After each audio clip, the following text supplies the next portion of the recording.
ગોંડલ કોર્ટમાં પોપટ સોરઠિયા હત્યા કેસમાં રીબડાના અનિરુદ્ધસિંહ જાડેજાએ સરેન્ડર કરી નાખ્યું છે. સુપ્રીમ કોર્ટ દ્વારા આપવામાં આવેલી રાહત અપાયા બાદ હટાવી લેવામાં આવી હતી. ત્યારે આજે ગોંડલની ત્રીજી એડિશનલ સિનિયર સિવિલ જજ RS રાઠોડની કોર્ટમાં હાજર થયા હતા. જાડેજાના કોર્ટમાં હાજર થતાં જ મોટી સંખ્યામાં તેમના સમર્થકો પણ કોર્ટ પરિસરમાં ઉમટી પડ્યા, જેના પગલે પોલીસે ચુસ્ત બંદોબસ્ત ગોઠવી દીધો હતો. ઉલ્લેખનીય છે કે 18મી સપ્ટેમ્બરના રોજ પોપટ સોરઠિયા હત્યા કેસમાં સરેન્ડર કરવાનો અંતિમ દિવસ હતો. જો કે સુપ્રીમ કોર્ટે તેમને 1 અઠવાડિયા માટે સ્ટે આપ્યો હતો, જે પાછળથી હટાવી લેવામાં આવ્યો. ત્યારે આ સમગ્ર ઘટનાક્રમ બાદ જાડેજાની હાજરી ખૂબ જ મહત્વપૂર્ણ માનવામાં આવી રહી છે.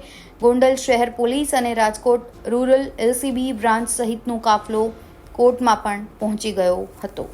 શું હતો સમગ્ર મામલો તેની વાત કરી લઈએ તો ગોંડલમાં 1988માં 15મી ઓગસ્ટના દિવસે ધ્વજવંદનના કાર્યક્રમમાં કોંગ્રેસના ધારાસભ્ય પોપટભાઈ સોરઠિયાની ગોળી મારી હત્યા કરવાના ગુનામાં આજીવન કેદની સજા ફટકારવામાં આવી.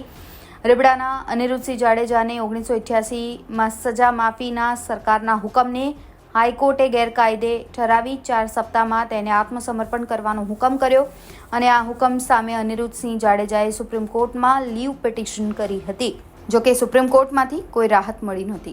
ત્યારે અંતે હવે અનિરુદ્ધસિંહ જાડેજાનું ગોંડલ કોર્ટમાં સરેન્ડર થયું છે અને પોપટ સોરઠિયા હત્યા કેસમાં હાજર થયા છે. તેઓ અમિત ખૂન આત્મહત્યા કેસમાં પણ તેમની ધરપકડ થઈ શકે છે. સુપ્રીમ કોર્ટમાં ગઈકાલે સ્ટે આપવામાં આવ્યો હતો.